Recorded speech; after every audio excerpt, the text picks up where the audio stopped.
During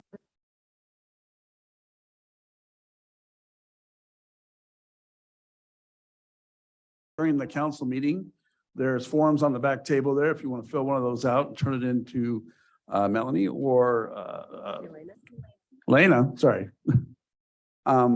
She can get those to me and we'll bring you up during the citizen comments. So thank you. If you'll please join me in a moment of silence.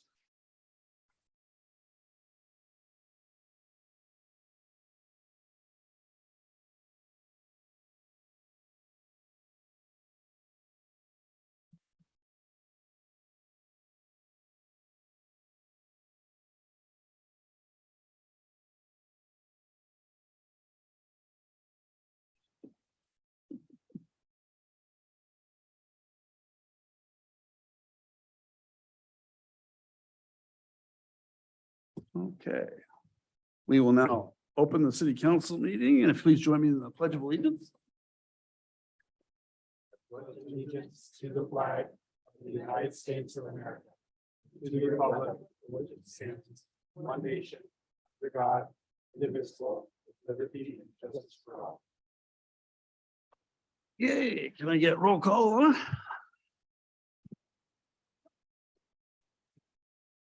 Councillor Hughes. Here. Councillor Litke. Here. Councillor McElroy. Here. Councillor Prokop. Here. Councillor Strobel. Here.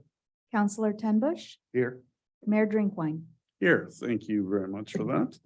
We are at our first guest presentation. We have Jim Austin from Mountain Head Territories and Tourism presentation, so. Yes, thank you. I want to thank Jim and Lizzie, and I printed a corrected agenda because I had neglected to include Lizzie on that, but Lizzie Keenan is from Mount Hood and the Gorge Regional Tourism Alliance, and Jim Austin is with Oregon's Mount Hood Territory, and they're here to present kind of a foundational bit of information for us regarding tourism. One of the council goals this year is to develop a tourism strategy, and this is step one in learning about how tourism activities are taking place around the region, and I'll just let them give more details on that. Awesome. Thank you so much. Yes, you can hear me. So my name again is Lizzie Keenan with the Mount Hood and Columbia River Gorge Regional Tourism Alliance, and Jim and I will kind of pass things off back and forth. But what we did kind of based on what was asked of us was pull together some information on kind of where, who's coming to Estacada right now, and also Clackamas County, a couple comparative research points against that, talk a little bit about how the different layers of tourism currently exist in Oregon and all of the different layers that are actively promoting Estacada and working towards Estacada's development with tourism.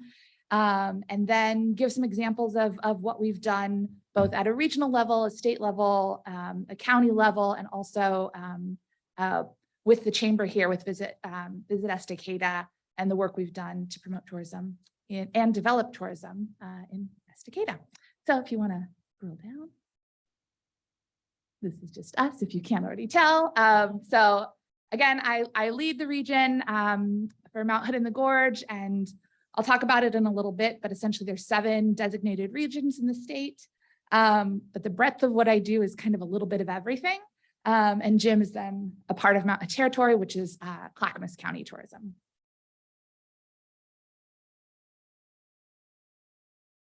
And you can keep scrolling. So first I'll get into some of the data. So I started off with sharing some of Dean Runyon research. So this is research that Travel Oregon pulls for us with Dean Runyon, and it's all based on economic impacts. So the most breakdown level we have of it is county level. So what you're seeing is data, the economic impact of visitors. And so a visitor is defined as somebody from 50 miles or more away. What that visitation does when they come to visit somewhere in the county. So just a couple examples. I'm less familiar with this data, so apologies if I can't explain everything, but just some details. So like a day visitor who would stay at a hotel spends roughly $94 a day, and on average $193 for their trip per person, versus like a party It is $234 a day, $490 a trip. So for Clackamas County, it's an average party size of 2.5 people when they come visit on a trip, and they stay roughly 2 nights on average. What else? I thought this one was interesting. So if you look here, the share of overnight visitor spending, they compared Clackamas County to the state of Oregon. We have significantly more visitors that stay in private homes. So VFR, that's visiting friends and relatives.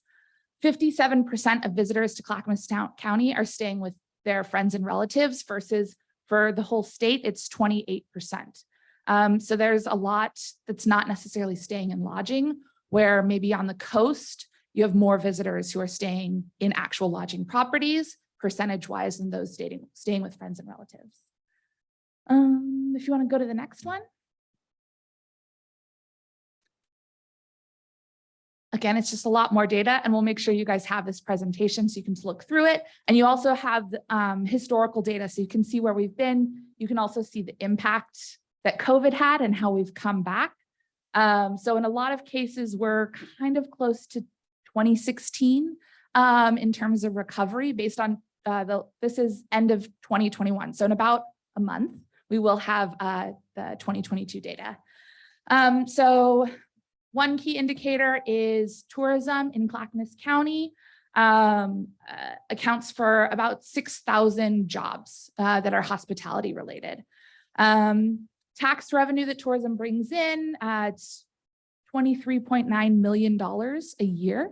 So again, if you look at it, that's about the same as 2016. So still recovering from COVID. Go to the next one.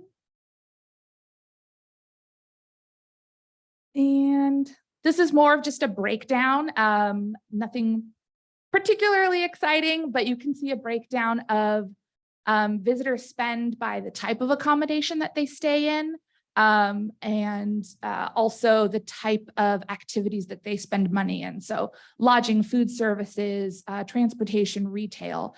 So this is nice to look at and think about in relation to what Estacada can offer and where that impact might come in from a visitor. So the next set of data we have here is from Datafy. So it's a new research tool that we have where it pulls from cell phone pings of visitors or anybody who's coming into the area, and we can identify, well, we don't, Datafy does it for us. They identify where those visitors are from, where their home ping is from, the phone is from, and then when they ping outside of their home area. And what a ping means is it's access to a lot of different apps. So like Google Maps is part of that. So if you pull up Google Maps while you're traveling, it will ping the cell towers, and pieces of data of where your location is will come through. And so we can see information about, we designate areas. So as one example, one of the areas that we have as a designated kind of piece of information that we can relate other pieces of information to is Estacada. So we kind of drew a wide area around what Estacada is. We also have a Main Street one that we can look at, but in this case, I did kind of wider Estacada area. So we can do a little bit of a deep dive into where visitors are coming from, what kind of activities they're doing, where they're staying for those who do stay in lodging. But I just wanted to give you an idea of the area that we've drawn out for Estacada. So if you want to scroll. So here I've compared Clackamas County to Estacada. And so this is who's visiting. So where are visitors coming from? I did the data fully that we have from 2018 to the end of 2022.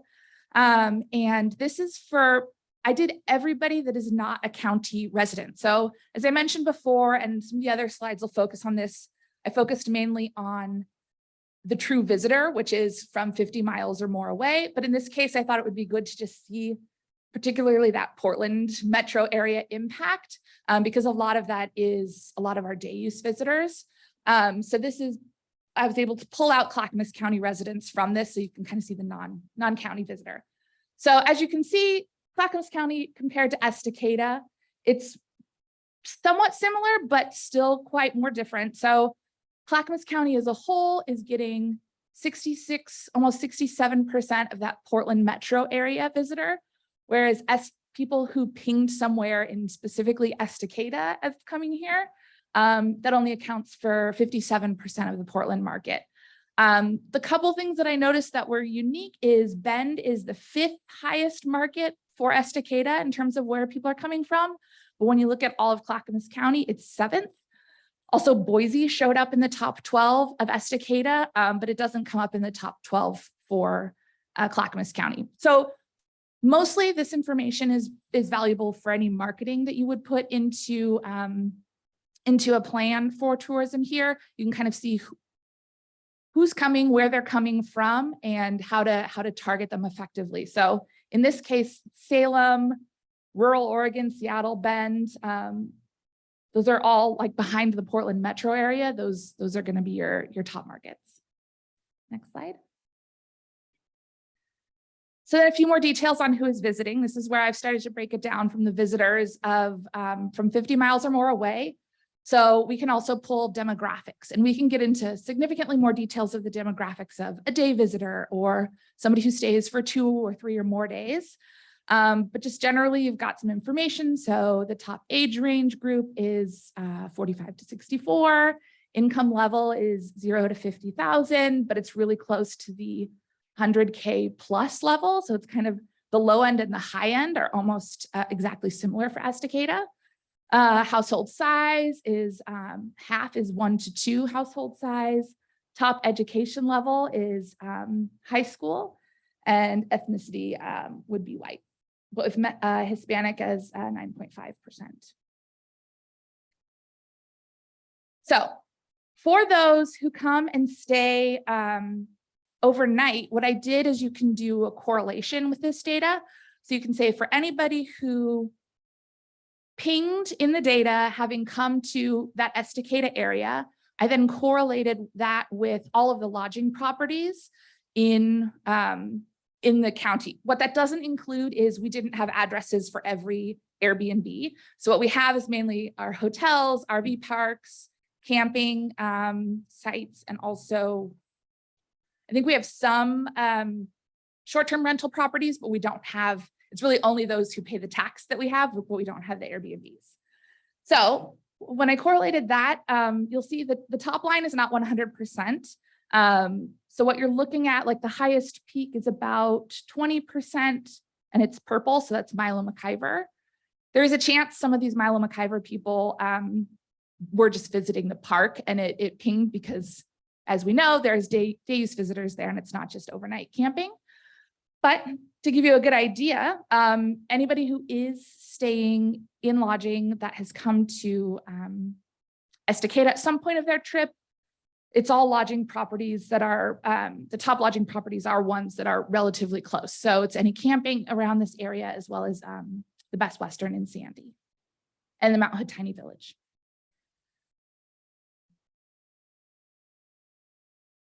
So then I also did a correlation with the type of activities that they did. And we have a couple different ways to look at this, but this is nice to see the type of, or the interest areas that people have when they come to visit. So again, the correlation here does not go all the way up to 100%. So the highest peak you have is 55% in purple, and that's main streets. So there's a lot of, all of the things within those categories that you see at the bottom are sites across all of Clackamas County. So this means that 35% of the people who came to Estacada during this time frame stopped in a main street during one of their trips. On average, 23% on average over that 4-year period went to parks and recreation, 14% lodging, et cetera. So it's kind of useful for this, as you can see the general interest areas kind of by top ranking to lower ranking of visitors who come to Estacada specifically, but then places they might go within Clackamas County. So then if you scroll down to the next one, this is where I compared it to actually all of those individual points of interest. So not just those larger cluster areas. And you can see the highest one was that they visited Estacada Main Street, and then Zigzag Ranger District, which is interesting that because we do have one of these for the Clackamas River District. So it did not come up in the top. Is that 8? Yes, it's probably number 9. It only shows us the top 8 though, but I could narrow some other information down to get a better idea of the percentage there. But instead what you have is, I think the different sections of the river do show up versus the wider area. The other challenge though, I would say with some of the national forests is actual cell phone service. And so it's not going to catch everybody in all of our natural land areas, but you've got the main streets and also essentially outdoor recreation that's showing up. And so then I think this is the last one with this data. So I also wanted just to compare the average length of stay for people who come to visit. So a visitor that comes to, that hits any part of Clackamas County, the average length of stay is 2.5 days of their trip, versus somebody who specifically came into that Estacada area on their trip, their average length of stay is 3.9 days. So that's a significantly more valuable visitor because they stay longer. There is less correlation in terms of that lodging. So I'd need to dig in further to see, are they staying in lodging properties? Are they more so those visiting friends and relatives? Unknown, but definitely the longer length of stay has great positive benefits for communities because they're more familiar with the visitor. The visitor is more invested in that place, and they usually spend more money, which you would have seen in that first few slides on economic impact. Go down. So this is where I mentioned I was going to talk about kind of the landscape of tourism for Oregon. So if you want to scroll again. This, you can almost see it all, but essentially there's a few different layers of who's representing tourism in the state of Oregon. So at the top, you have Travel Oregon. They represent the entire state. They have their own transient lodging tax. And they have, oh gosh, about 60 or 70 employees now, I think, who cover the whole broad spectrum of services. So they do marketing, PR, international travel trade, they have destination development, they have research people. Am I missing anybody else? That's kind of it, the big whole spectrum of it. And then beneath that level is the region. So as I mentioned, I represent the Mount Hood and Columbia River Gorge region. There's 7 of these regions. Our funding comes from legislation. There's legislation that 20% of what Travel Oregon collects for their state tax goes back to each of the 7 individual regions, essentially to bring money back in particular to the rural areas of Oregon, because so in the Mount Hood Gorge region, we have a lot of small chambers of commerce and a lot of small communities that can't individually always collect the same level of funding as larger cities can. But when you combine those together at a regional level, you're able to pool a larger amount of resource. So then what I do at a regional level is I work with all of the individual DMOs or destination marketing and management organizations, like a chamber, like Clackamas County Tourism, and get their input for what regional priorities might be. So then you have the Mountain Territory level, which is the county representation. So I think there's only 2 county DMOs in the state, but there's a wide variety of other kind of larger regional or county level or larger city level DMOs. And then the next level is more local representation. So you've got the likes of Visit Estacada here. We've got Visit Hood River and Hood River, or the Dalles Area Chamber of Commerce. And then all of these entities kind of pulling together and working together are all working towards supporting Estacada tourism businesses. So in this case, we've got a couple lodging options ish. I know there's I think an RV park coming in, which we're excited about. Attractions, certainly the river is a huge part of that, and outdoor recreation here. Food, beverage, retail, et cetera. And so what Jim will do is he'll go through some of those examples of how we've worked to help promote those different levels. We've worked with the chamber, and these different levels of folks are working towards getting this information out to visitors to draw them in and help develop the assets that are here. I think, yeah, I think that's what we're doing. Perfect. Now I will pass it. I'm Jim with the Oregon Boundary Territory, Clackamas County Tourism. We decided our visitor-facing name is Oregon's Mountain Territory. It's a little more inspiring than come visit Clackamas County because it's like meh. But Oregon's Mountain Territory. Oh, no, that's something. So yeah, I work for the county. Our all of our operation fundings come from the county's transient lodging tax. So visitors come here, pay the tax, and we use that to try to entice more visitors to come here and spend more money. Not quite a pyramid scheme, but it's the best funded economic development you can really get to have other people spending money on your, giving you money to do economic development. So let's move, if you can advance, please. Thank you. There was a typo there, Jim. Pardon me? Where was the typo? Lizzie? Okay, all right. Estacada. Estacada. It's Lizzie's accent. Lizzie's accent. All right, no slight intended. We engage in the tourism environment through a couple of ways: destination development, which is developing assets, improving assets, developing new markets, building new trails, enhancing what's already here, building new stuff. In the past, years ago, actually in this room, we worked with Travel Oregon. We did a Clackamas River Tourism Studio, which resulted in the creation of Clackamas River Ambassadors Program. Back when the after the fire, we all know about the fire, and then it finally opened up, and the Forest Service reached out to us, reached out to Lizzie.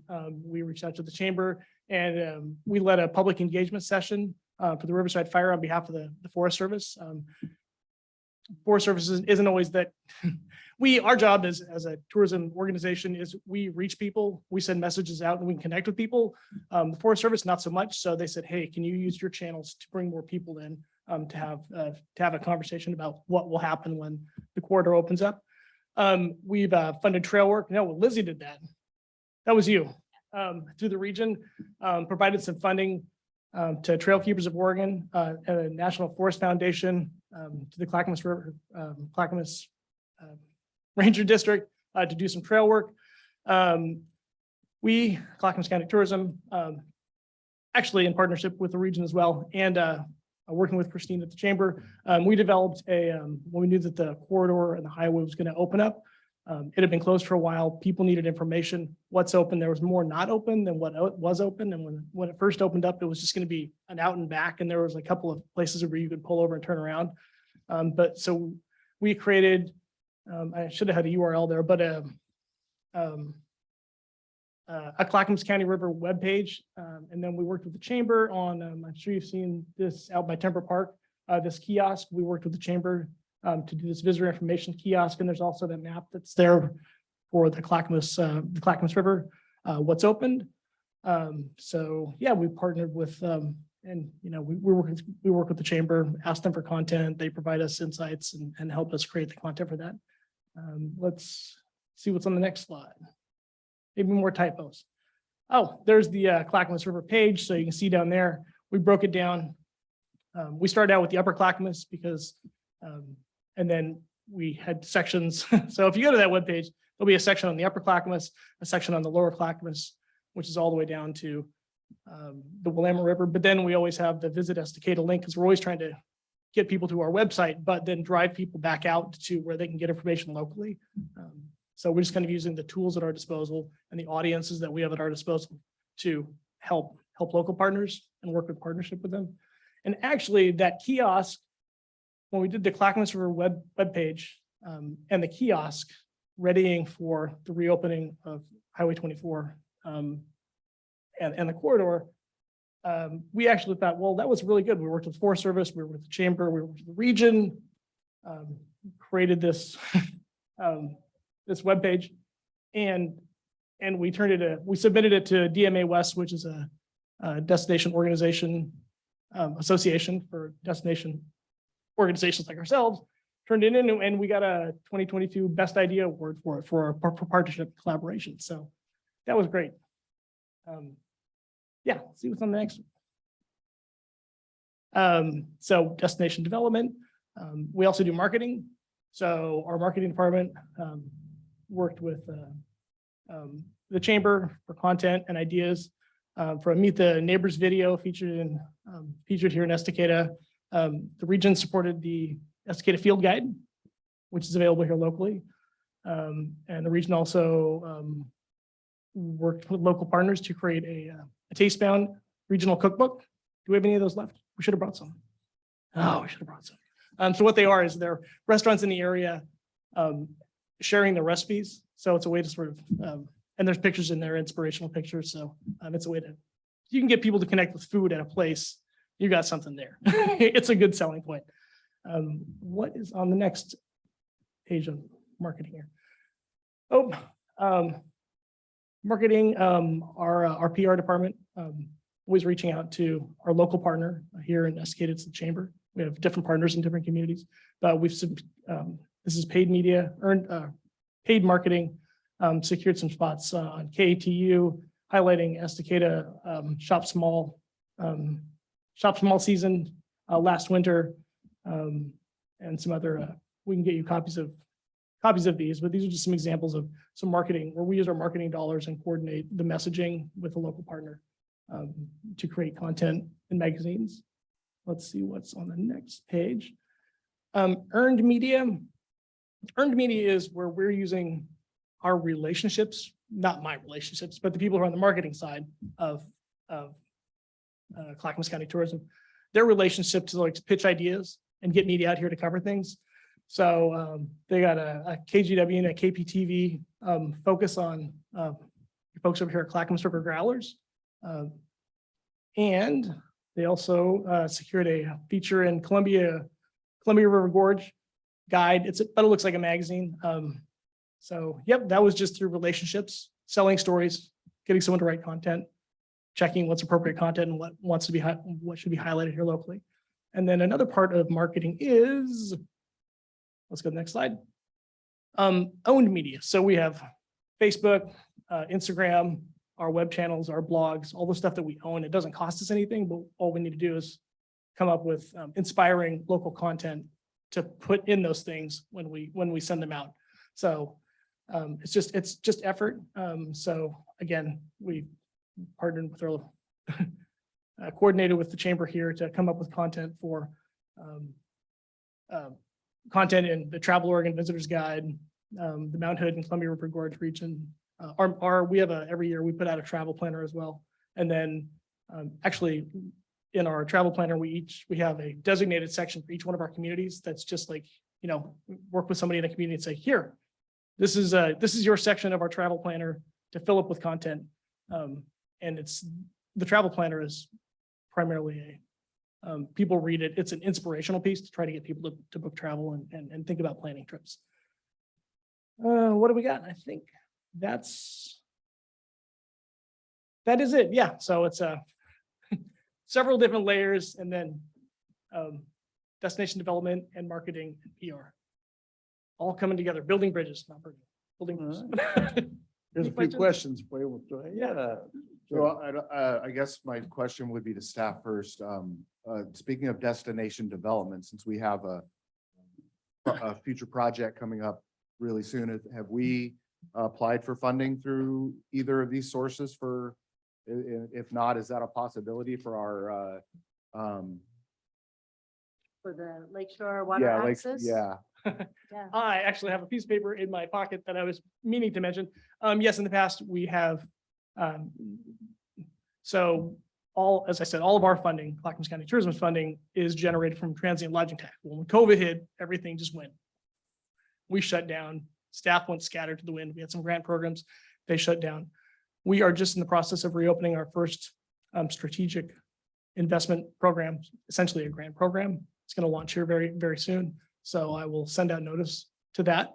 And yes, in the past, some examples of projects that we've collaborated with here in the area have been, trying to make headway, keep effort behind completing the Cazadero Trail, the Lakeshore project here, the Scenic Bikeway that goes out to Detroit. And then recently, there was a lot of camping in the Clackamas River corridor.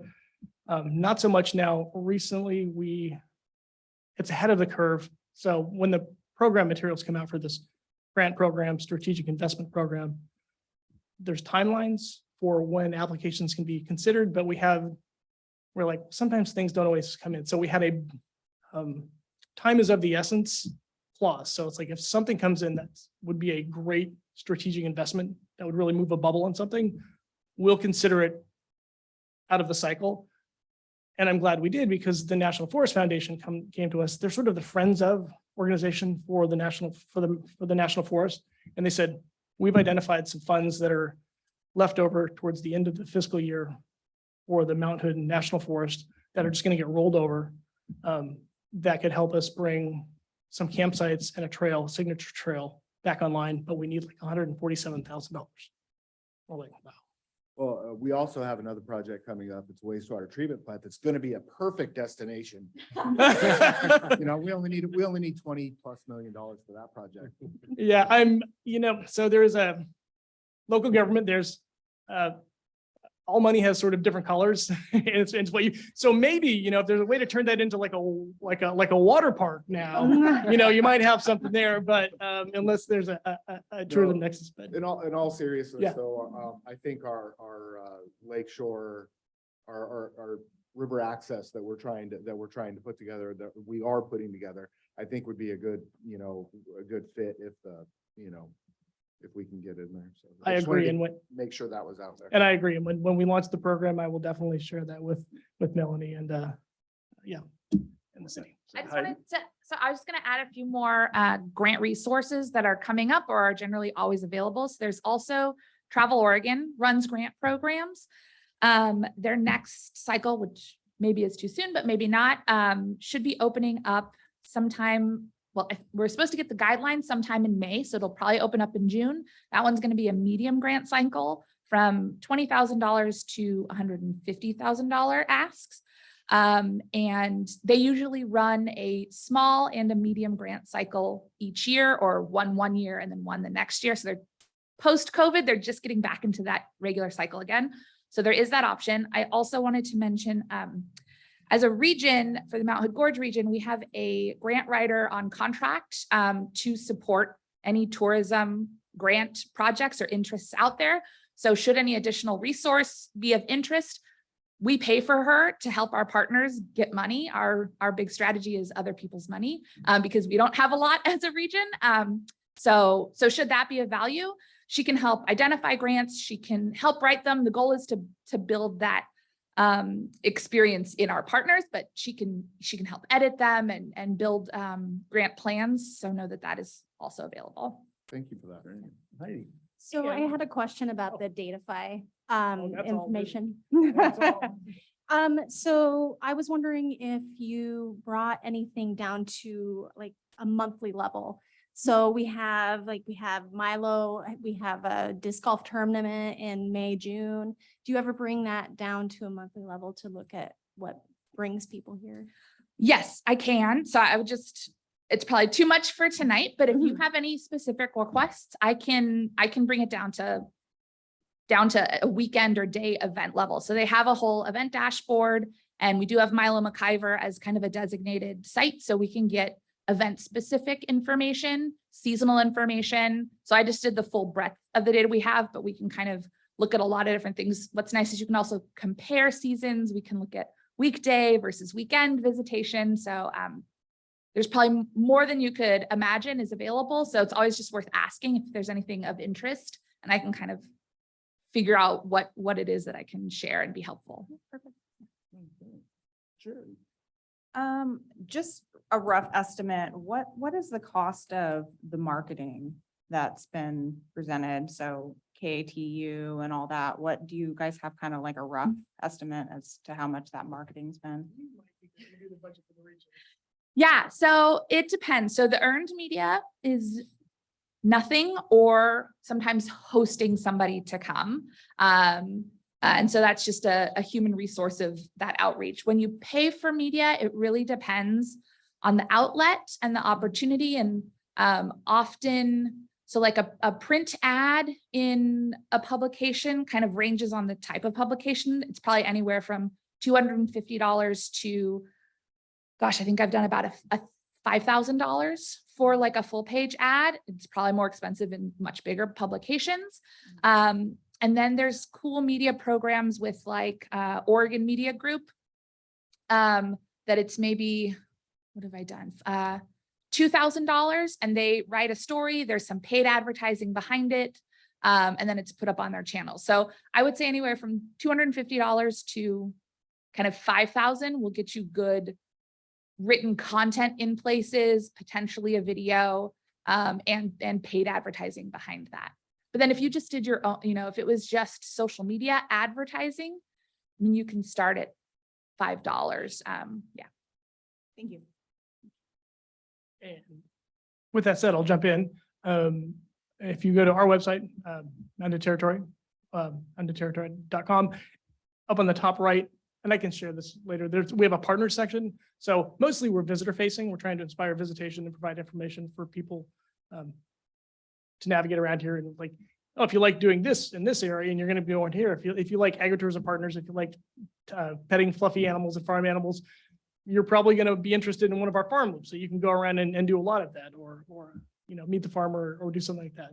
People generally like to do the same thing they like to do at home when they travel. So we try to bundle and package things together. With that said, on our partners page, we have information.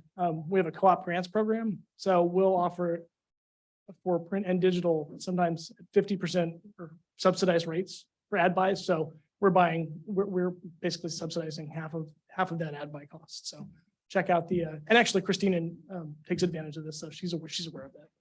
Yeah, back to the grants, those other grants. If something's moving forward, I'd encourage, that would probably come through the city, but reach out to Lizzie, reach out to me, and we'd be happy to write letters of support. They get submitted along with the grant application, so please keep us in mind for that. Yeah. Any more questions on this side of the table over here? No? All right. Jim, See you guys. Lizzie, hey, it's been years, huh? We started this game. Yeah. Thanks for having it. Yeah, thanks for coming out. It was great. I appreciate the presentation. It was very thought out and well presented. So we appreciate you and thank you very much for coming out to us tonight and giving us kind of an outline of what tourism is all about. And do you have anything for them before we? I just want to say thank you for all that information and for showing us, giving us kind of a foundation of the things that you're looking at when you're working on tourism. And then I don't have any particular answer or guidance or anything to like, what's our next step? We'll have to kind of figure that out. But I feel like if we're all on the same page with, the background of tourism and how it works in Oregon and in our region and in our county and our area. And I think that having you mentioned Visit Estacada and working with Christina a lot, and it seems like that's been great. And we'll just keep, we'll bring some more information and work on what the next steps for our strategy can be.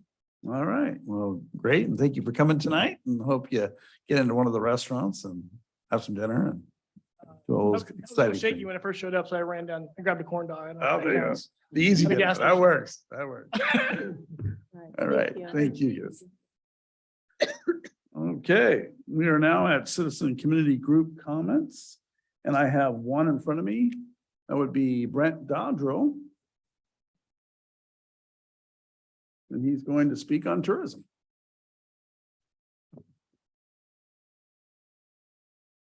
So my name is Brent Dodrell. I'm past president of the Chamber of Commerce, which also, as you know, has been your tourism arm in Estacada for a number of years. I appreciate Jim and Lizzie being here to talk about the partnership that we've developed over the years. You obviously have been great partners with the Chamber in funding tourism through us and the Visit Estacada website. And I think in some of the things you saw on the screen, there's been some huge Estacada exposure in some very positive ways because of that partnership. I guess I want to encourage you as you put together your budget for this next year that you include that.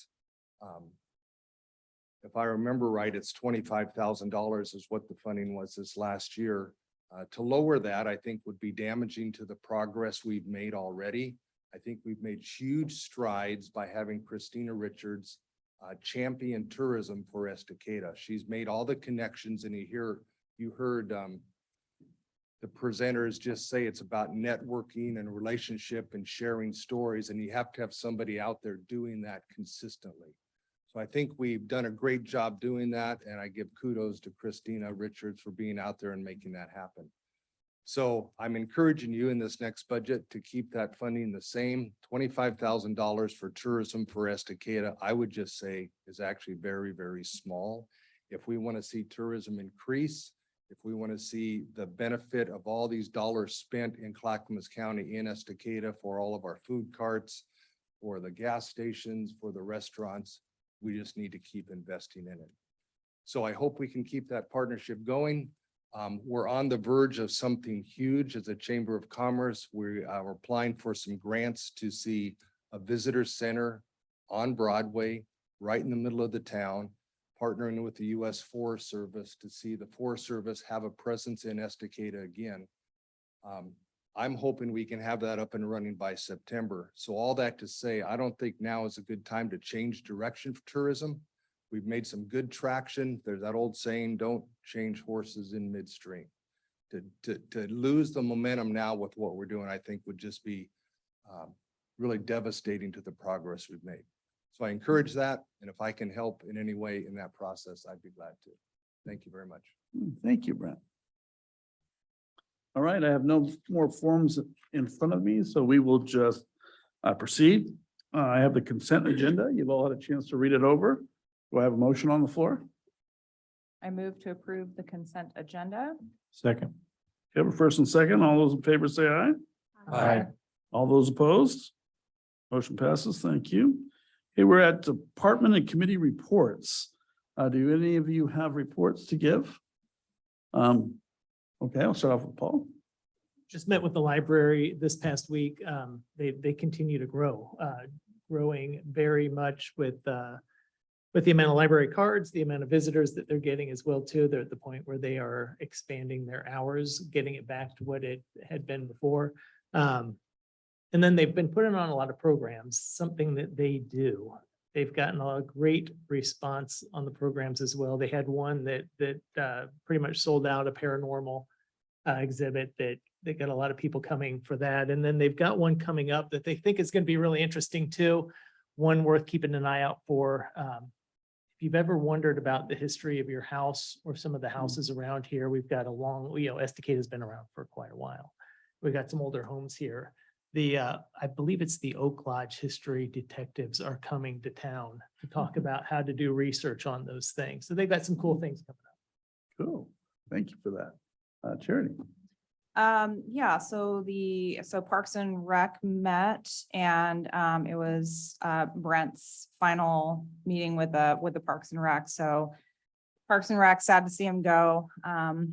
But anyway, they discussed the Spring into Spring 5K fun run, which I do believe had been postponed since it was snowing that morning. So if I was reading through the emails correctly, I think that's been postponed to April 1st. Is that right? Okay. And then there was a discussion about art in the park, which will be May 6th. It is K through 12 at Wade Creek, and that goes from 11 a.m. to 1 p.m. And that's kind of a partnership with the Arts Commission. They did some goal setting for the year, just basically decided what events they wanted to continue to do or not do, or if they wanted to add anything throughout the year. So they talked about the trick or trot, art in the park, things like that. So for right now, it sounded like they were going to just maintain the activities that they already have and not add anything new. But they are brainstorming on how to be more successful, how to get the community more involved in some of these fundraisers, functions, activities, and so forth. They finalized the budget. So they'll be, I think they presented that to staff, and they're exploring and looking into like possibly a grant for pickleball, and maybe looking into wanting to move that pickleball to Timber Park or something, since it didn't want it over there. So they're trying to find a more appropriate spot to put pickleball, since it's a popular thing, but it's also very loud. So yeah, that's about it on the Parks and Rec. Okay, thank you. Any other ones? No? All right. City managers report. There had been some concerns expressed by some neighboring businesses about a vertical extent. And so, I have been working with their attorney. There are minimal actions going on right now because their license is currently suspended. We've been told we'll have engineering for all of the HVAC things that they need, by Wednesday of this week. I've said additionally that we need invoices demonstrating that that's been ordered and contracts demonstrating that will be installed. And we are hoping that that will take care of all of the issues that we also had a conversation on how to be a good neighbor, including where people need to park. And it was very positive because I like to keep things positive, but they have an understanding of what they need to do in the near term to address other businesses' concerns, because we all have to be good neighbors. So during this period, given what their business is, we're allowing them some access, so to prevent spoilage, because we want their business to be successful too. We just want them to be good neighbors. So anything beyond what they've referred to as a skeleton crew, which will be going in and doing some watering. If people observe anything beyond that, please let city staff know so that we can be back in touch with them. But I think after talking to their lawyer that he has a thorough understanding of the issues, and the issues are going to be addressed in the very near term.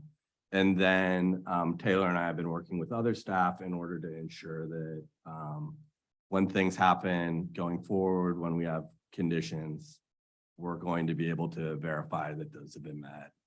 And these issues predate Taylor and our planning staff, I want to point out. Because they're very good at keeping track of these sort of things. But to avoid that we have these sort of issues in the future, as far as conditions, verifying the conditions that have been met. So again, we want their business to be successful, but we want all their surrounding businesses to be successful too. So we're going to continue to really stay on this. I just have a couple of comments to share. First of all, our staff is working on submitting some TGM grant pre-applications. This is with ODOT. And we have been successful in utilizing them for doing other planning projects, and a couple of two pre-applications may or may not get both, but we'll be submitting those. One is for evacuation planning as it relates to transportation development, and then also an economic development and where that meets transportation and how that can be, the planning can improve our economic development. So those will be going in, and it takes a long time to get a TGM grant through ODOT. The last one, it took a couple of years before it was actually, that's what's paying for our transportation system plan update right now. Anyway, and then secondly, we have a survey for our new website that is going out. I know the council had expressed interest that we reach out to the community, find out what they would be looking for when they try to utilize the city website. So that survey will be going live on Thursday. Yes, thanks, Elena. So we'll get some feedback from, what pages do they visit? What are they trying to do when they visit the city website? And so that'll be going out. Yes.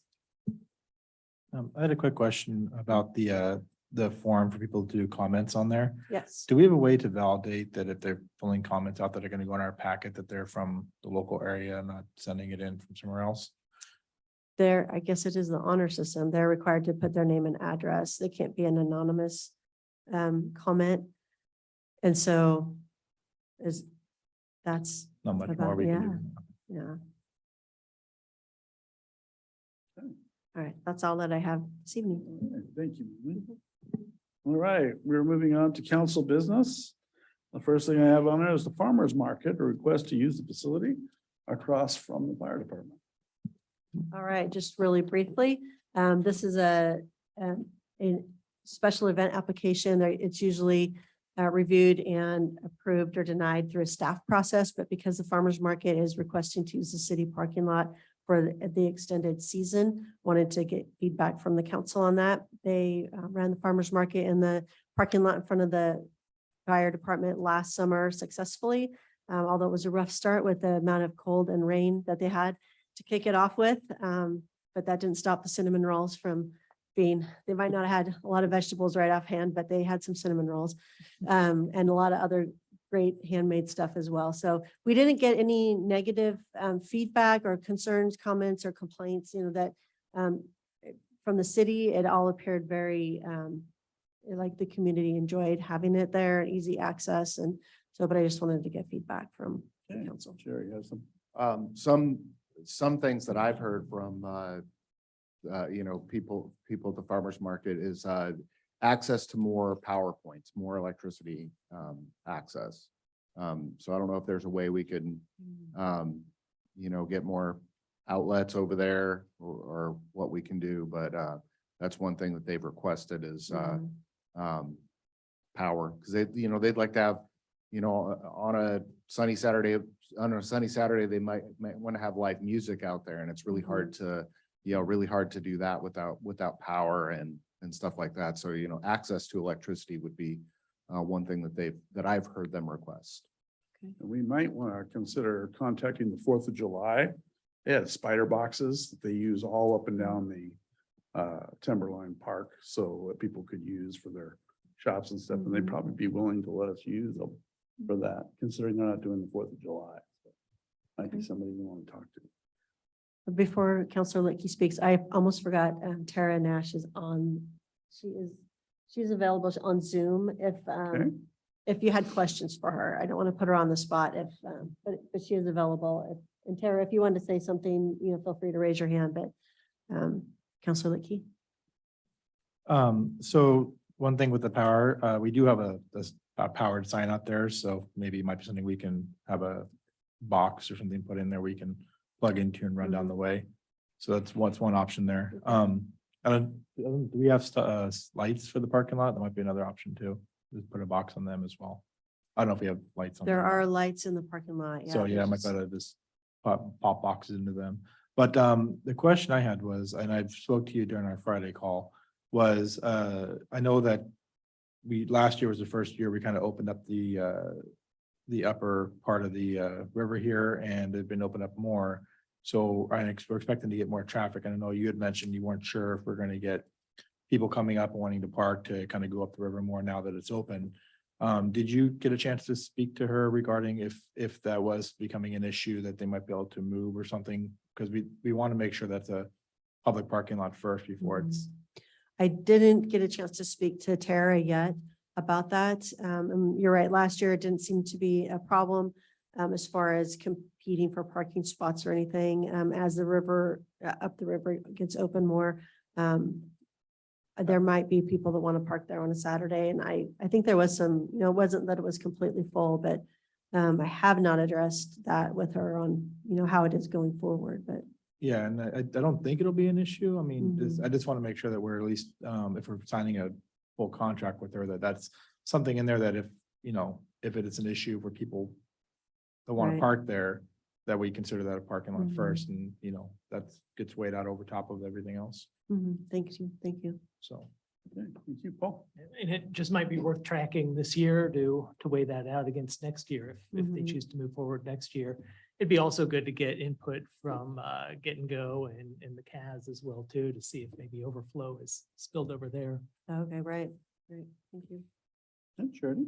And just since we're talking about parking, just make sure that, and I'm sure fire will be staying in contact, but we just want to be mindful and make sure things are clear for fire and emergency vehicles to get in and out. But with that said, I mean, I love farmers market. I thought last year it went really well, and yeah, I'd like to see it come back. For general consensus for. I think we're go for it? going Okay. on. Great, thank you. Then we'll finish up that application with her and move it forward. Okay, Thank great. you. All right, next on my list, I have the fiscal year 2023-24 salary scale adoption. Yes, so back in 2015, there was a salary scale put in place. If you remember, that was kind of when the minimum wage in Oregon started changing and taking some significant jumps. And so there was Denise Carey, who was the city manager at the time, kind of calculated out what we would need to do, increasing wages over 5 or 6 years to continue to meet that minimum wage.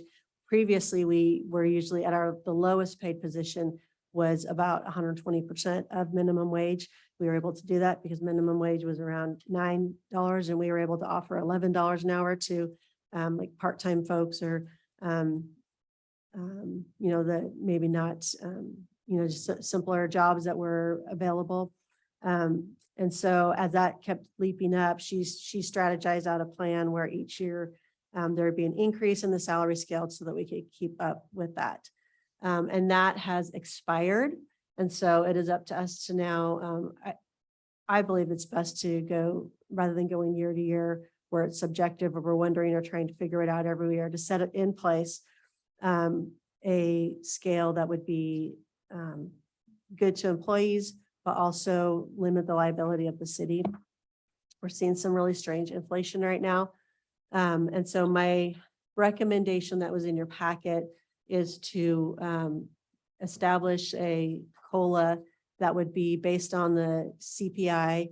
And there's a whole bunch of different technical, I was having trouble wading through all of that, but to base it on a solid number. So what it is, whatever the CPI over the past year was for in December, that's what the COLA would be. Over the past 20 years, it's been ranging, it's been pretty low. It's been 1%, 2%, 3%. And then, but with a floor of 2% and a cap of 4%. So it wouldn't, if we continue to see this kind of crazy type of inflation that's going on right now, we would still be able to be a benefit to the employees, but also limit the liability of versus like some places where there's no top end. So that's my recommendation. I was recommending a 5-year scale doing that. And then for this year, in December, it was about 6.5%. And so, but the classified salary scale got a mid-year bump to try to meet that a little bit. It met it pretty well because they had bumped in July and then bumped again mid-year. And so they would be at 4% to start this new salary scale. And then for management, I also included there some studies that we've done of other small cities and the cities in Clackamas County, which are significantly larger than Estacada, but also our competitors, especially for professional staff and certified staff like our water, wastewater, some of our public works. And so I'm recommending a 6% increase to start the salary scale for management, and then it would all fall back into that between 2% and 4%, but based on with a minimum of 2, maximum of 4, and based on the CPI in December. So if you have questions or disagree with my strategy, we can talk about it. Peter might want to weigh in, but that's what I'm proposing. Let's start the questions then. Oh. So you and I chatted a little bit about this during Friday. I had a chance to look a little bit over the weekend at some different areas. I have a different recommendation. I don't know if the council would feel the same, but to reduce it from a 5-year, because of things are really flexible, as you mentioned, in the economy, and the interest is higher, and it could change in 2 years, go back down, it could stay high, it could go up. But the trend has been showing is pretty high right now. So my recommendation was to go to a 3-year period. But the actual bump from the floor would be to 3 to 5 instead of 2 to 4. So it'll account for some of the previous interest issues. But the big thing was on the management and the hourly. I'd actually recommend to flop those. So it's 6% to hourly because they're the ones that are going to be struggling the most right now, 4% into management and the media bump. And then you have that 3 to 5 to consider for alternate over the next 3 years. Then we revisit it as we need to. So I kind of went through that fast. If I can repeat that if need be. Okay. Could you repeat that for my benefit? Yeah. So instead of a 5-year, we do a 3-year. So that way we can reaccount for any changes in interest, the interest rate and how that's the cost of living. Instead of doing a 2 to 4%, we do the 3 to 5 because we're doing a shorter period. It's going to account for some of the current interest issues. Gives them a chance to go up higher each year because, you know, we're 7.5% this year right now is where we're at. And next year it could be the same, it could be higher.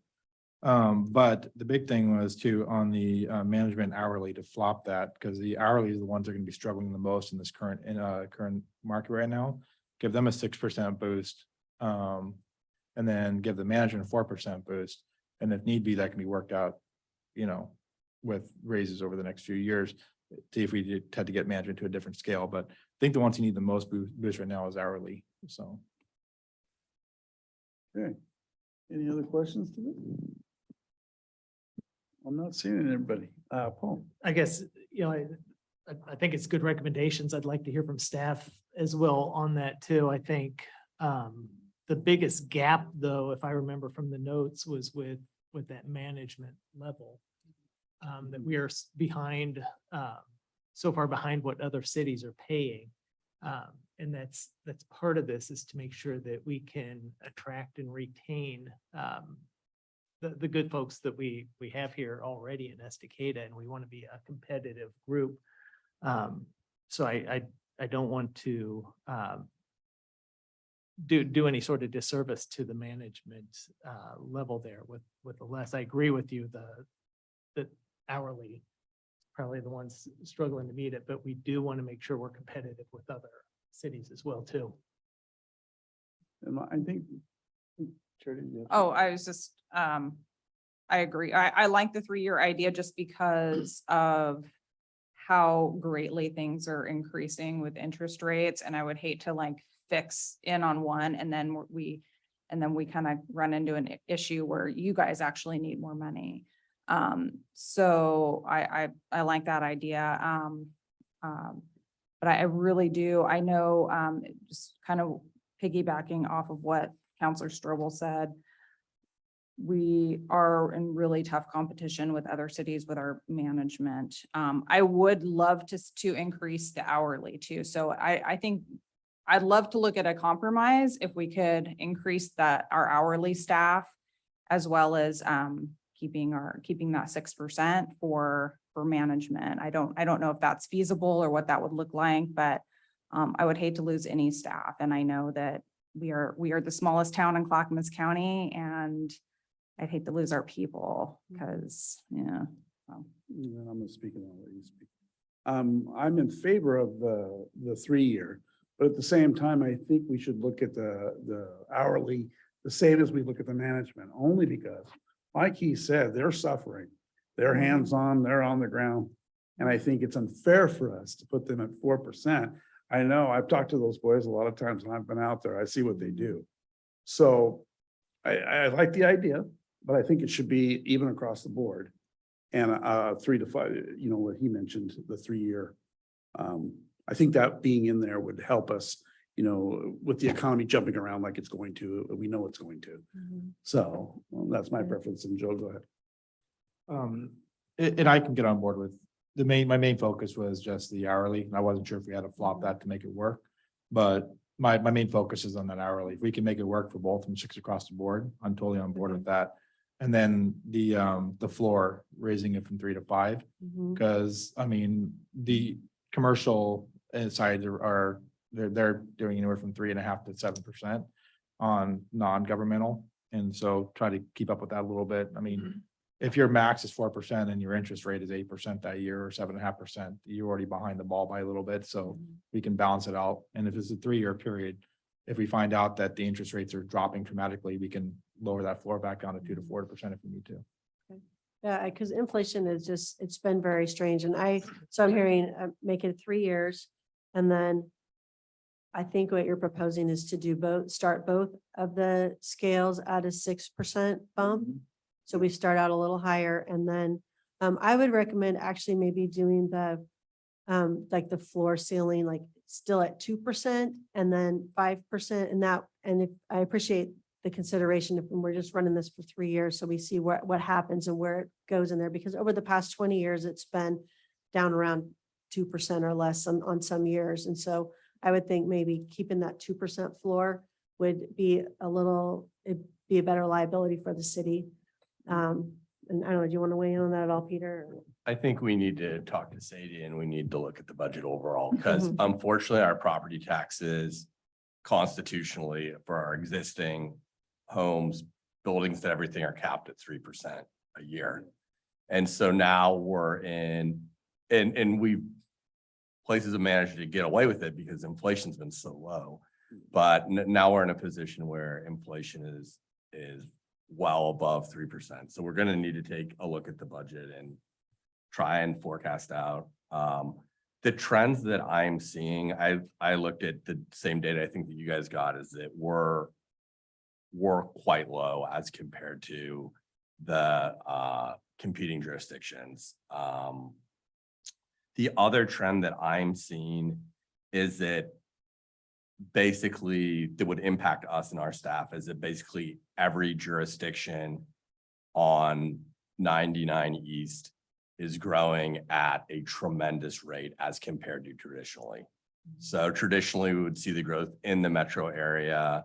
And then far less growth kind of going out 99, which would allow those cities to partner with maybe the county or partner together to share stuff. And it's not just Canby anymore.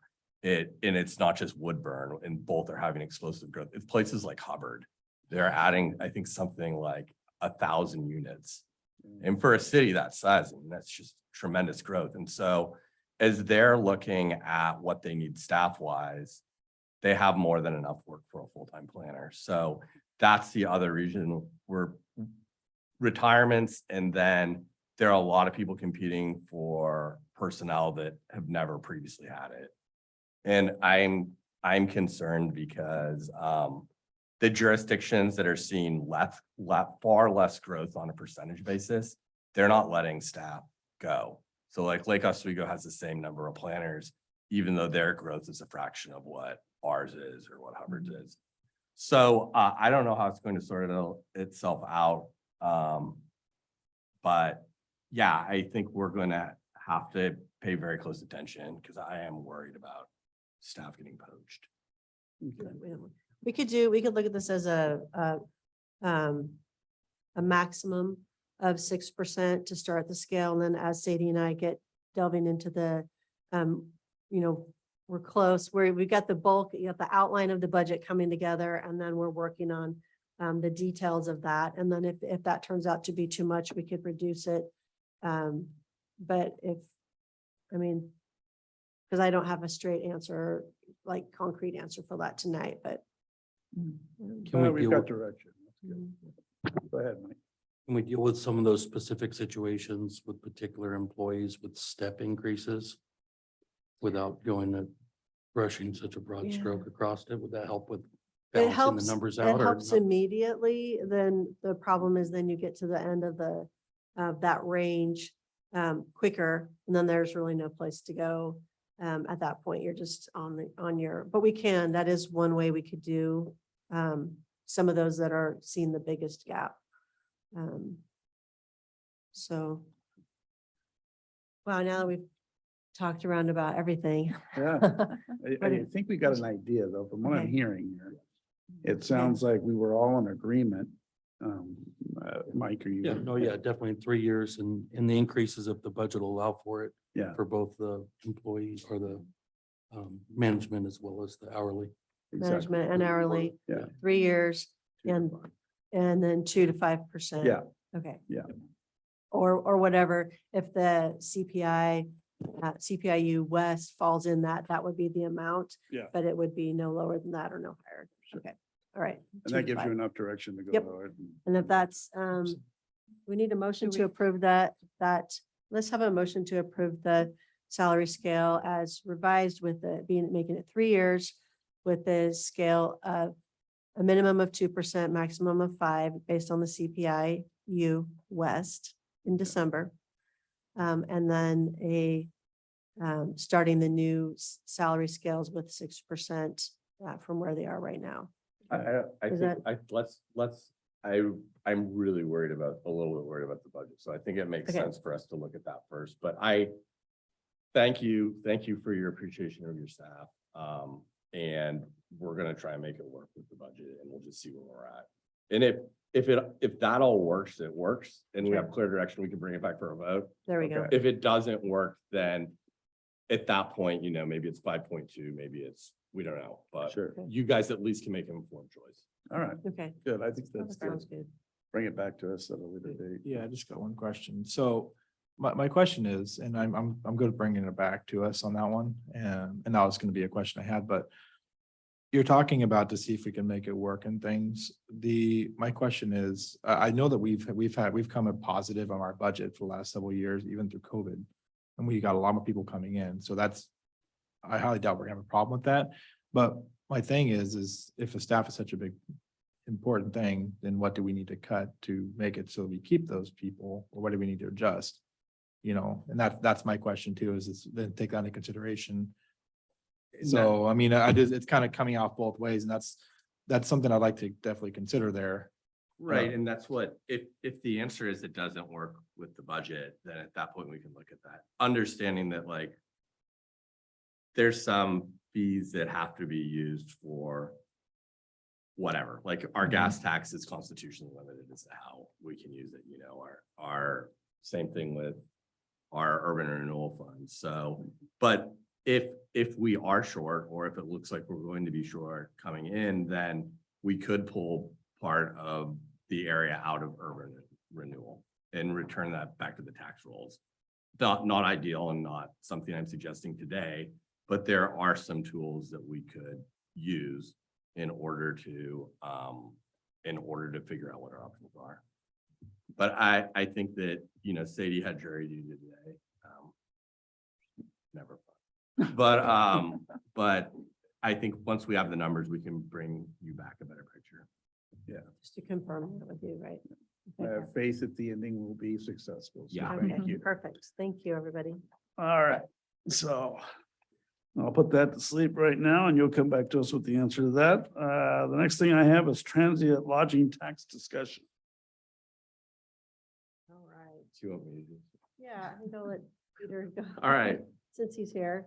We'll go And ahead and talk about. So part of my legal background is that I wrote the short-term rental regulations for Gearhart, which were ultimately appealed and upheld on all grounds for STR, so Airbnbs. I was the chair of Clackamas County's Oregon Mount Hood territory for a number of years and vice chair for a number of years. And then I represented John DeLorenzo and I represented Gordon Sunland in the this is all public record, it was in the media extensively, the Convention Center Hotel project, which ultimately was built. So I've spent a lot of time on transient lodging tax issues. This is something that we had looked at right before the pandemic. So you guys were voting on this in February of 2020. If we want to, I looked at the code language and it looks good. The people that pay this tax are not residents of Estacada. They're short-term visitors that are staying, whether it is a Airbnb or a motel or the future RV park or campground, less than 30 days. So if their contract is less than 30 days, they need to pay this. And the owners of the facility need to pay it. And if it's over 30 days because you're residing here, then you don't have to pay this. So the good news is that taxes out of area visitors, not our local population. As far as how this money can be spent, it's kind of a hybrid in that 70% of it needs to be spent on tourism related activities, which has been broadly construed. So something like the river project that you're looking at, that is a use because that would help attract out of area visitors. 30% of the funds can be used for general purposes. So you could use 100% on tourism, which is what Clackamas County does. Their tax is completely tied to tourism, or you could use up to 30% for your general fund. And we would need to talk about percentage. This would be a percentage on top of the state amount and on top of the county amount. And the way to look at it is the more, the more you raise it, in some jurisdictions, the less likely it is that certain types of visitors will visit. So Clackamas County's is far less than the Multnomah County. And so we have people, particularly people that are government workers that are traveling on a per diem that will stay on I-5 or I-205 hotels in Clackamas County because they take that transient lodging tax into account. In a jurisdiction like Estacada, you don't want to be too high, but you, I think, probably can be less concerned because there's not an immediate jurisdiction offering exactly what you're offering in super close proximity. Your campgrounds are already here. Your RV park that's coming in is about to be here. Your hotel is here. And the people that want those sort of things, they're going to be here, or perhaps Sandy. But if you look at what you offer, I think that there's your closest competition is I-205, and those are different visitors. So I think you have some flexibility as far as the tax goes. There's some software that I've worked with other jurisdictions that I'm kind of a Luddite. I'm not really a technological person, but how it's described to me is it almost crawls like a spider across all online vacation rental sites. It captures the ones that are in your city. It captures exactly what days the units are being rented and exactly at what price. And so the jurisdictions that I represent that use this, we have like, unless someone is renting their house to friends or family completely offline, we're capturing 100% of the data. So we know exactly who's paying and who isn't. I have been strongly suggesting that Clackamas County for the last like 8 years get this software because there's so many short-term rentals that are not, some of them don't even know they should be reporting and collecting tax. They just don't know. And I finally heard that they're finally going to go out for an RFP. So it might be possible to piggyback with them for this. And it says adopt it via resolution. And I think the reason Denise said that is that she was planning on putting this on the ballot, which is why you guys adopted it February 10th. And you do that via resolution, so you don't have to wait 30 days. If you do it yourself, which other jurisdictions have done, it has to be done via an ordinance, because if somebody wants to appeal it and put it on the ballot, which is what we had tried to do with the headquarters hotel, then they give you notice that they want to do it within 30 days. And then they have 90 days from the date that you pass it in order to collect the signatures necessary to put it on the ballot. So I think the discussion would be what's the percentage, and then how do we want to do it? Would we want to send this out to voters, or would you want to do it as the council, knowing that we haven't heard any opposition? And so maybe that means that people are fine with having out of area visitors kind of pay their fair share. Cool. So just to clarify what you said earlier, this doesn't affect, like, no one locally that lives here is going to get charged this tax, correct? No, unless they were renting a place in increments of less than 30 days. So Okay. if they were like, if their house was being remodeled and they needed to get out of it for 2 weeks, and so they rented an STR. Is it legal if they, just out of curiosity, if they can prove that they're a local within city limits, that they can waive that tax? No, it's the type of lodging that's being offered. Where it actually gets murky Well, is, I'm asking for a reason, and the reason why is because if it's going to affect locals to raise their taxes, then I'm all about putting it on the ballot. But if there's a way that they won't have to ever pay that tax, and it's all going to be transient no matter what, then I'm all about putting it through as an ordinance. And so that's why I'm asking is specifically is how's it gonna affect our local people?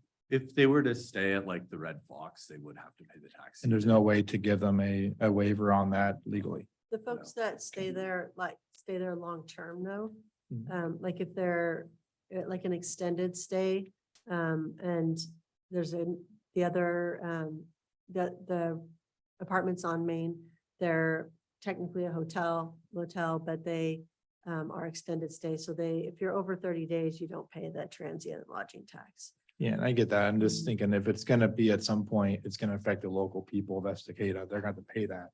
Whether they have a problem with their house or something. Right, it's like moving or if house to you, house or something. if you go to Sun River, you're going to pay the 1.8% state tax, even though you're a resident of Oregon. Yeah, I get that. I just, yeah. the whole point had to come down with. If we should send it to the people, how I feel about if we should send it to the people of Estacada or not to vote on it. And that's why I put in if we either would do a resolution to send to the ballot, or if we want to do it here, we pass it as an ordinance. And that if people felt strongly about it, they could refer it. So we got to decide on two things tonight, then one, the percentage amount, and then two, whether, how we pass this ordinance or to the ballot. So the first order, it seems, would be to discuss the percentage as well too. The That very range. last page of your packet is where you probably look for examples of what other cities do. So on that last page, I think the range was 2.5% to 11% with an Mhm. average of 7. 7. Mhm. So I guess I'm tossing out any opening I like ideas. the recommended 7.2. I was thinking 7% myself. I was on the same page. General Everybody else? consensus. Yeah. So I think you've got the percentage. 7, should we make it an even 7 or the, everybody else is even, right? So just Yeah. 7%. Simple, yeah. Okay. All right, and then how would you like to implement it? Well, Jerry? So I think this is, if this has an impact on anybody locally, I think it's going to be very minimal. I don't think it's going to have any kind of major financial impact on any local people. So I say we just, my suggestion would be to just put it through as an ordinance. Because it doesn't financially impact, it's not going to have any major financial impact on anybody locally. Oh, I'm thinking ordinance as well too. I think the way you stated it, major impact, would think ongoing impact. I don't see this as being an ongoing impact to local residents. okay. So, Yeah, and I mean, all I have to speak of from is my personal experience, and since I've been in Estacada, I probably have had to put people in that hotel from nonprofit at least a dozen times, so it does get used by locals, and that's why I think going to the vote of the people, I always want to get people's input when we're raising any tax. I'm always against raising taxes, so I think we should put it to the vote of the people, let them do it. I mean, it's, at least I have to say, it's gonna wipe out any concerns that they may have and have to go back and redo it later. And they can feel like they got their 2 cents in. I mean, this is kind of popping up last minute on them to know what's gonna happen there. And so if anything, if we feel like, if the majority feels we shouldn't do that, can we at least give them a chance to come and speak on it? Put out a request for some information to come in on it so that hey, you're gonna have to pay this too. Is there anybody who has a concern about that? Be very clear and present about it.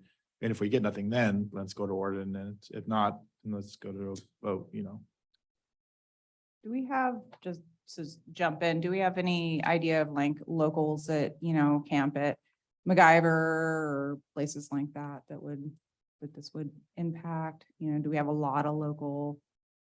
Yeah. I know That's that, yeah. true. So MacGyver wouldn't be Wouldn't be included included, in of our course, yeah. tax. You'd be paying people, and there probably are people that stay there, or at Metzler Park, Barton Park. Those are all out in the county, so they, Sub-county tax. yeah. we are getting a short-term RV park coming in, right? That's Mhm. 30 days or less for them anyways. So anybody in that park will have to pay it no matter what. Is that correct? Yeah, there are people that will stay in that facility for longer term, quote unquote snowbirds that might have an RV and might go between like a Palm Springs and a here. But for the most part, the people that, as I understand it, that stay in those units are here for a week. So I think the vast majority of them would be paying it, but they don't, I think the max is 6 months. So there is a limit on how long you can stay, but that, as I understand it, that limit is longer than 30 days. There's also, it might have been part of the conditional use approval, that they are going to require all of the RVs that stay there can't be older than, I think, 12 years old. Maybe it's younger than that. I think 12 year, I have 12 in my head. And that's to prevent situations where you have a bunch of old RVs that break down in the park and they have trouble moving them out of there. So you have people generally staying there tend to have the means to pay a little bit more of a fee, whether, for better or worse. Any other questions there? No? You could do a motion one way or the other and see how many Well, votes. if we we're get, gonna, or- we'd have to bring back an ordinance anyway. Yeah. So we could bring back an ordinance and then you guys would always have the option, if a lot of people showed up and were concerned, of saying, we hear you, let's do a resolution, let's put it on it would be the November ballot because the deadline for the May was the 24th of February. So. Yeah. But yeah, the community certainly has opportunities to be heard. Yeah, and I think that's a great thing. I just want to speak to this 1 second here. Peter, we've been in this a long time. Yes. And Estacada's never been a part of that. They've never received the money because we've never had one in place. And it's been how many years since we were on the tourism board? 2006, Yeah. maybe 2008. We have Yeah. a lot of people that use our area constantly. And we've never had an opportunity to get something back. And we provide all these services for everybody. This is a good way to do that. And it's time we put one into play. Our fellow cities have all done this. We are just starting out with the amount of people that are moving in this area. I wouldn't even begin to guess, but I think another motel or hotel will be coming soon. We have to be ready for this and we have to make sure that we get a piece of this for Estacada so that we can keep it beautiful the way it is and the tourism plentiful for people to come. So this is a good opportunity. So think real hard on this as it comes through. As far as people having the chance to vote on it, if we put it through and we say the ordinance, but it does come back to us, then they have an opportunity to show up and like you said, yeah. So I think that meets the criteria and I think that's where we should be out. The real benefit of this tax is, there'll be some benefit just on what we have now, but how I've seen communities most leverage it is in attracting a new facility saying, we'll remit the tax back to you to help cover your loans. Because the biggest barrier, and we have spent a lot of time in this and on these issues, the biggest barrier that Estacada will have is getting that first new property because you just don't have the occupancy, the apples to apples occupancy rates and room rates that lenders like to see. And so if you're for a jurisdiction that doesn't have a brand new facility, and then once you get the first one, that it proves up and then you keep getting them as long as your occupancy is over 80% is generally how it works. That's the magic number. But in order to get the lending for that first one, you might have to do a deal where you're saying, and that way you're not taking money out of locals' pockets and you're not giving them, all you're giving them is the tax revenue that they would be generating for you in order to get it, because if they don't get it, then you're not getting that tax revenue anyway, because they're not building and opening their doors. So that's how I've seen it most for a jurisdiction like this, most effectively leveraged. Okay, thank you. So I think we've got a direction. Yes, thank you very much. We appreciate you and thank you for putting that forward. Next, I'm at Citizen Community Group Comment. I have no more forms in front of me. So we will go to mayor and council reports and comments.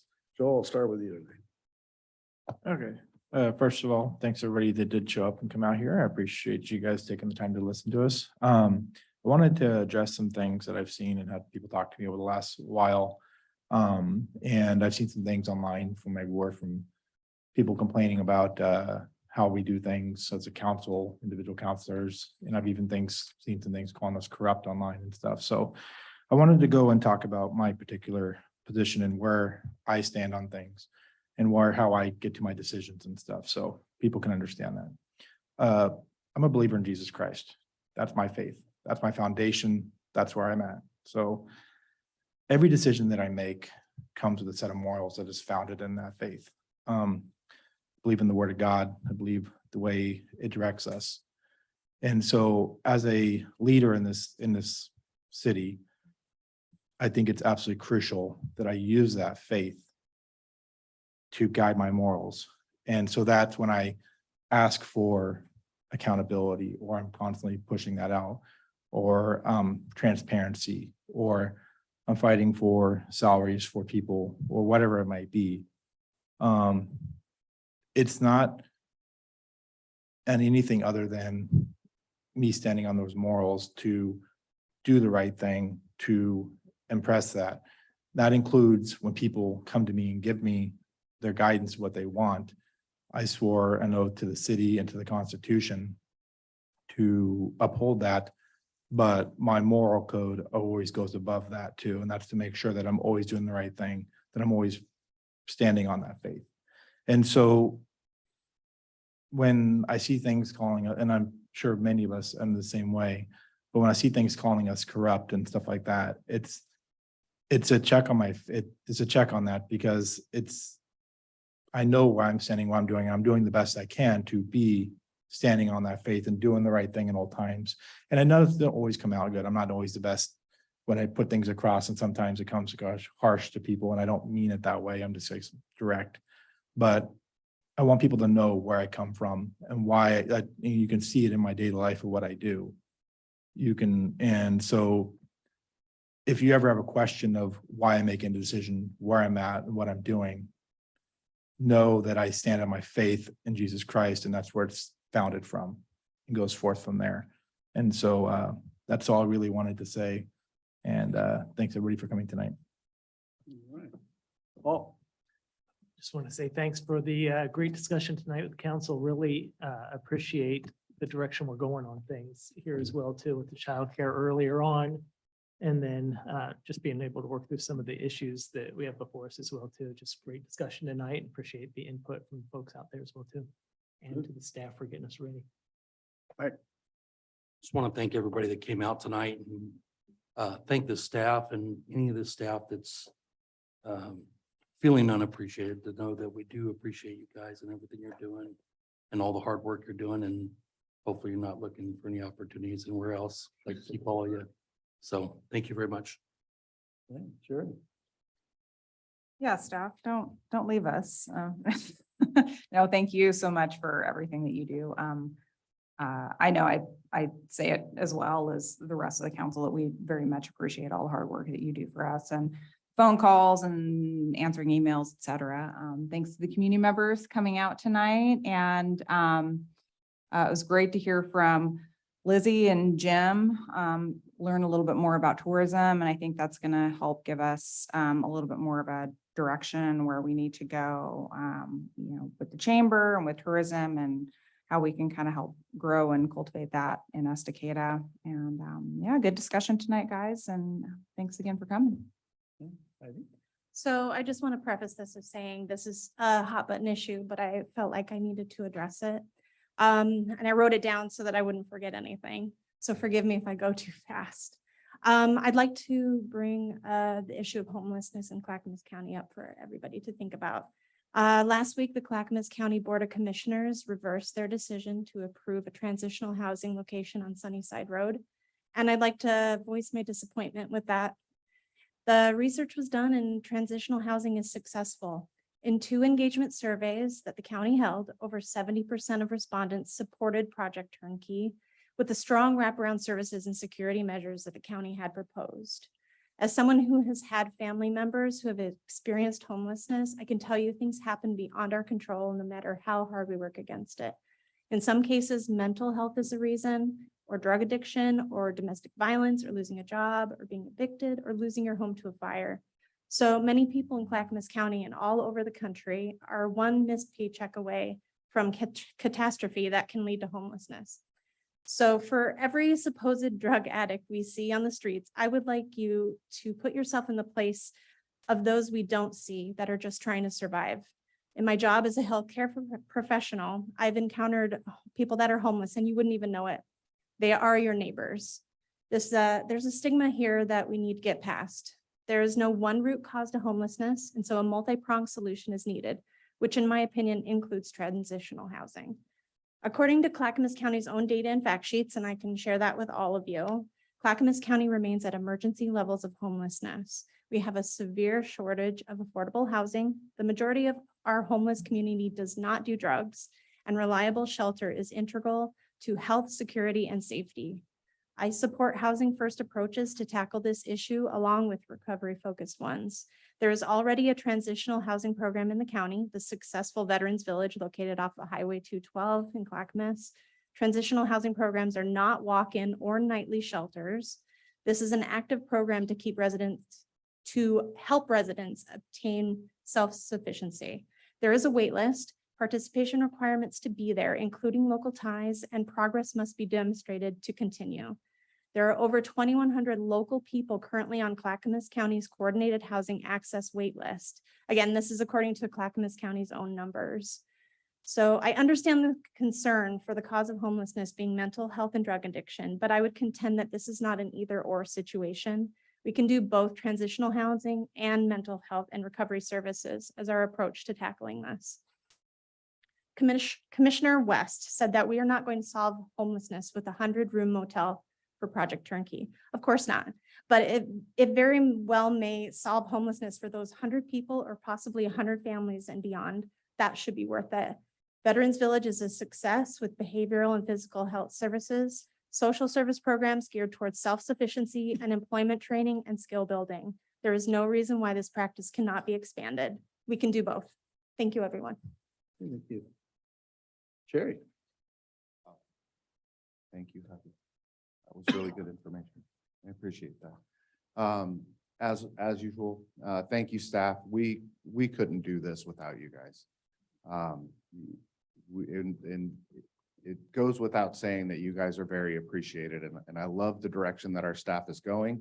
I just think that you guys do an amazing job.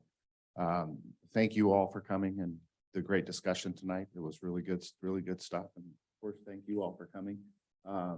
And all the new faces earlier. That was nice. I mean, it's great to see the reoccurring people coming here, you know, our regulars, but it was really good to see all the new faces in here. And I know they were here for a specific topic, childcare, and our workshop that we had. And I think that was a great workshop. I think we got a lot accomplished, a lot of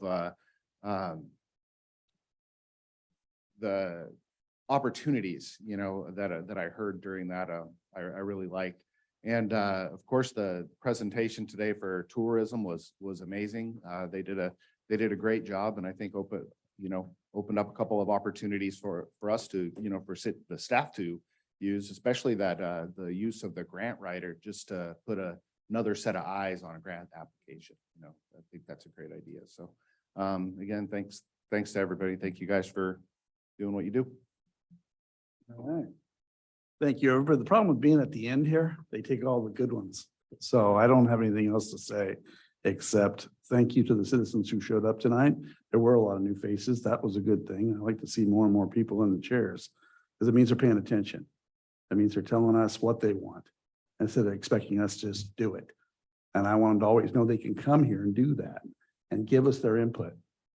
And staff, you do a lot. There's no doubt. Every day. And we don't forget that you do it. We may not say it all the time, but we do appreciate you, every one of you. So don't ever think for a minute that we don't. We don't always understand you, but we appreciate you.